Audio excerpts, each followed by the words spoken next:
안녕하세요. 위드학원의 입시센터를 책임지고 있는 센터장 김기욱입니다. 오늘은 좀 특별한 시간을 다시 한번 마련을 해봤는데, 대부분 학생들이 부모님에 의해서 혹은 또는 학교 선생님에 의해서 진로를 결정함에 있어서 어떤 특정 직업을 가지고서 뭐가 돼야 된다, 그래야 돈을 잘 벌 수 있다, 이런 얘기들을 많이 들어서 그런 진로 고민을 많이 해옵니다. 그리고 실제로 이런 분위기가 계속 이어진다면 우리 아이들이 나중에 사회에 나아갔을 땐 과연 그 직업들이 정말 돈을 잘 버는 직업들일까 의구심을 가질 수 있을 만큼 사회는 매우 급변을 하고 있어요.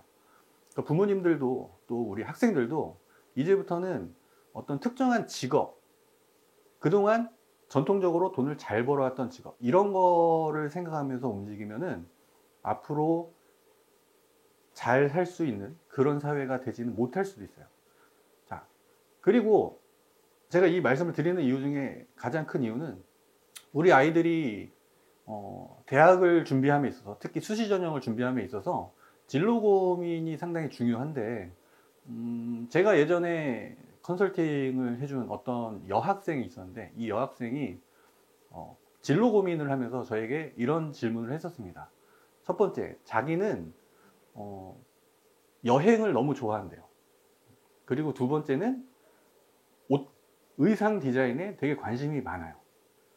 그리고 세 번째는 대학을 가려고 하다 보니 이 두 가지로는 자기가 준비가 전혀 안 돼 있어서 그냥 성적에 맞춰서 컴퓨터 공학과 정도 가고 싶어요 라고 문의를 한 학생이 있었습니다.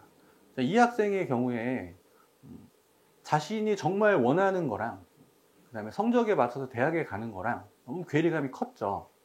그래서 제가 이 아이에게 이렇게 반문을 했어요. 어떤 반문을 했냐면, 그러면 네가 관심을 가져왔던 분야들과 대학에서 전공을 하려는 분야를 함께 아우를 수 있는 방법이 있는지 고민을 해봤니? 그랬더니 이 아이가 전혀 그런 생각을 하지 못했다라는 표정으로 저를 쳐다보더라고요. 자, 그래서 이 아이에게 제가 시간을 주고 고민을 해보라고 했습니다. 그랬더니 이제 아이가 집에 가서 부모님이랑 또 학교 담임 선생님이랑 이런저런 얘기를 해봤는데 도대체 답이 안 나오더래요. 왜 답이 안 나왔을까를 생각해 보기 전에 이 아이가 자신의 진로를 어떻게 결정을 하려고 했는지의 그 과정도 되게 눈여겨볼 필요가 있는데, 바로 주변의 어른들의 입김이 상당히 크게 작용을 한다는 거예요. 그래서 제가 오늘 이 시간에 이 주제를, 융합인재라는 주제를 가지고 부모님들을 찾아뵌 이유는, 부모님들이 이런 개념을 알고 아이들한테 접근하고 얘기를 해 주셔야 아이들도 그렇게 사고를 할 수 있다 라는 것 때문에 말씀을 드리는 겁니다. 자, 일단 지금 21세기를 살면서 미래형 인재는 과연 어떤 인재냐? 단연 융합인재입니다. 자, 그렇다면 융합인재가 어떤 인재인지, 그 융합인재로서의 성장 스토리를 학교생활기록부와 자기소개서에 어떻게 만들어가면서 대입까지 성공을 할 건지, 그 전략적인 측면들을 좀 말씀을 드리겠습니다. 먼저 이제 융합인재가 어떤 인재인지 잠깐 살펴보실게요. 사회학적 상상력이라는 것을 사회학자 밀즈가 얘기를 하면서 사회를 바라보는, 또 사회를 연구하는 다양한 방법들이 형성이 되어지는 배경이 마련이 됐어요. 밀즈에 의하면은 우리가 무심코 커피를 마시다가 그냥 아무 생각 없이 일상적으로 커피를 마시고 있었어요. 그러다 문득 생각이 드는 거죠. 아, 이 커피는 어디서 왔을까? 이 커피를 누가 만들었을까? 이 커피는 어떤 과정을 통해서 내가 지금 마시게 되었을까? 커피는 어떤 발전 역사를 갖고 왔을까? 이런 생각들이 막 드는 거죠. 그냥 커피 한 잔을 놓고서 이 사회를 구성하고 있는 다양한 구조적인 측면에 대해서 고민을 하게 되는 거죠. 그러면 이 방법을 통해서 우리는 어떤 특정한 가치관이나 현상만 놓고서 사회를 이해하는 게 아니고 되게 다양한 측면으로 통섭적으로 사회를 이해하는 것이 상당히 중요하겠구나 라는 화두를 던진 게 바로 밀즈의 사회학적 상상력이라고 보시면 될 것 같아요. 자, 두 번째는 공학적 상상력을 말씀을 드리고 싶은데, 대표적으로 이제 우리나라의 로봇공학자인 데니스 홍 박사의 사례를 좀 들어드리고 싶은데, 나중에 테드의 데니스 홍 박사님의 강연을 한번 꼭 검색을 해서 보세요. 자, 이분은 좀 특이하게도 로봇의 그 이동 방식을 어떻게 하면 좀 더 자연스럽게 사람처럼 할 수 있을까를 고민을 하면서, 이분이 유심히 관찰한 게 뭐냐면 바로 그 동물들의 어떤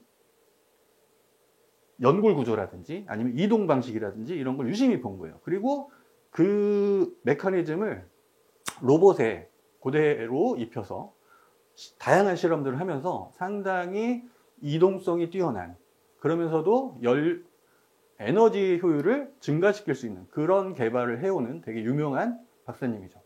그래서 이분의 그런 상상력은 그냥 어떤 공학자적인 뛰어남에서만 나타나는 게 아니고 주위를 잘 살피는 관찰력에서도 등장을 할 수가 있고, 흔히 우리가 얘기하는 스팀이라는 것을 상당히 잘 실천하신 분이다 라고 볼 수가 있겠죠. 자, 그리고 마지막으로 이어령 박사님의 디지로그라는 걸 좀 소개를 해드리고 싶은데, 자, 밀즈가 사회학적 상상력을 통해서 사회를 이해하고 연구하는 방법 새롭게 제시를 했고요. 또 데니스 옹 박사님의 사례에서 다양한 그 자연과학과 공학의 어떤 콜라보를 바라볼 수 있는 관점을 드렸는데, 자, 이어령 박사님은 디지로그라는 말을 통해서 아날로그적인 감성이 디지털적인 기술에 반드시 녹아들어야 된다라고 말씀을 하셨어요. 이게 무슨 뜻이냐면, 공학은 결국은 기술이 아무리 발달을 하더라도 그 기술을 발달시킨 목적, 그 다음에 그 기술이 적용돼서 도움을 줄 수 있는 것들은 바로 사람이라는 거죠. 그래서 사람에 대한 이해가 없이 공학이 발전해 갔을 때 과연 우리의 삶이 행복해질 수 있겠느냐라는 화두를 던지신 건데요. 자, 그러면 여기서 융합인재는 결국 뭘까요? 사회학적 상상력이 뛰어난 어떤 인문학부의 아이들일까요? 아니면 공학적 상상력이 뛰어난 공학자로서의 꿈을 키운 아이일까요? 제가 드리는 화두는 이어령 박사님이 말씀하신 디지로그적인 측면을 통해서 인문학과 자연과학의 어떤 조화를 추구해낼 수 있는 그런 인재가 바로 진정한 융합적 인재가 아닐까라고 생각이 듭니다. 그래서 제가 아까 처음에 화두를 드린 그 여학생에게 진로 고민에 제가 어떤 첨언을 해줬냐면, 자, 너는 여행도 좋아하고 의상도 좋아하잖아. 그런데 컴퓨터 공학을 전공하고 싶잖아. 그렇다면 네가 좋아하는 것들을 한꺼번에 할 수 있는 어떤 어플리케이션 개발에 대해서도 한번 생각을 해봐라 라고 조언을 해줬어요. 그러면서 그 당시 이제 막 유행하기 시작한 인스타그램이라든지 여러 SNS의 사례를 들어주면서, 네가 여행을 좋아하니 여행을 많이 다녀라. 여행을 다니면서 그 현지에서 원주민들이라든지 아니면은 여행객들이 입고 있는 다양한 의상들을 사진을 찍어라. 그래서 그것을 업로드를 하면 사람들이 즉각적으로 그 패션, 의상 디자인 아니면 그 여행지에 대해서 피드백을 할 수 있는 그런 SNS를 한번 개발을 해보는 게 어떻겠니? 라고 화두를 던져줬죠. 그러면 이 아이가 자신이 관심 있었던 여러 가지들을 다 한꺼번에 아우를 수 있을 뿐만 아니라 그 안에는 컴퓨터 공학적인 어떤 기술도 필요하겠지만 사람을 관찰하고 사람을 위해서 뭔가 개발할 수 있는 그런 디지로그적인 인재상도 함께 녹여낼 수가 있었던 것이죠. 자, 그러면 이런 인재들이 왜 이제 우리가 준비를 해야 되느냐? 일단 대부분 대학들에서 융합학부를 이제 만들어서 운영을 하기 시작을 했습니다. 그중 이제 대표적인 사례 두 가지를 말씀을 드릴게요.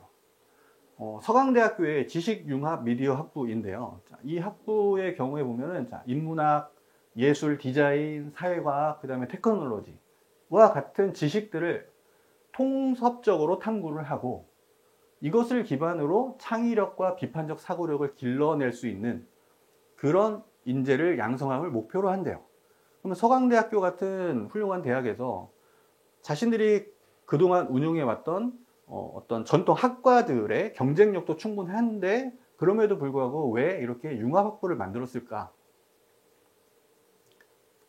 자, 그 다음에 성균관대학교의 글로벌 융합학부를 소개를 해드릴게요. 자, 좀 서강대학교의 컨셉하고 좀 많이 비슷한 면이 있는데요. 결국은 4차 산업사회에 들어오면서 이제는 그런 인재가 필요하다라는 것을 대학들이 인식을 하고 있는 거죠. 그리고 그런 인재를 배출해 내므로써 대학이 계속 발전해 갈 수 있다고 판단을 하는 거고, 그리고 그것이 결국은 우리나라의 경쟁력이 될 거다라고 상하탑인 대학에서 모두 판단을 하고 있기 때문에 이런 컨텐츠들을 가지고서 아이들을 융합적 인재로 길러내기 위해서 사활을 걸고 있다라고 보시면 될 것 같아요. 이렇게 서강대나 성균관대처럼 융합학부를 통해서 융합인재를 길러내는 대학들도 있고, 또는 자, 경희대 케이스를 말씀을 드리면 경희대는 융합전공이라는 그 전공이수 프로그램으로 융합인재를 양성을 해내고 있는데요. 그냥 전공이수의 방법이 조금 학부 자체가 융합인 거랑은 좀 차이는 있겠지만 추구하는 바는 같다라고 보시면 돼요. 그래서 4차 산업혁명에서 어떠한 창의성을 발휘해서 성공할 수 있는 인재를 양성해 낼 것이냐. 자, 이것이 지금 현재 사회가 고민하고 있는 가장 최고의 화두이고, 그런 것을 하기 위해서는 나는 인문학 계열 학생이니까 문과 과목만 잘하면 돼. 나는 자연 계열 학생이니까 이과 과목 중심으로 잘하면 돼. 이런 시대는 이제 완전히 아니라는 거죠. 그래서 아이들이 학교에서 배우는 모든 과목들을 관심을 가지고 이 과목과 저 과목의 연계성을 생각을 해보고, 그것을 통해서 어떠한 새로운 정보를 만들어낼 수 있거나 어떠한 아이디어를 만들어낼 수 있는지를 고민하는 그런 식의 진로 고민이 될 수 있도록 이제 주변에서 부모님들이 적극적으로 도와주셔야 한다라는 걸 강력하게 말씀을 드리면서 오늘 시간을 마치겠습니다. 감사합니다.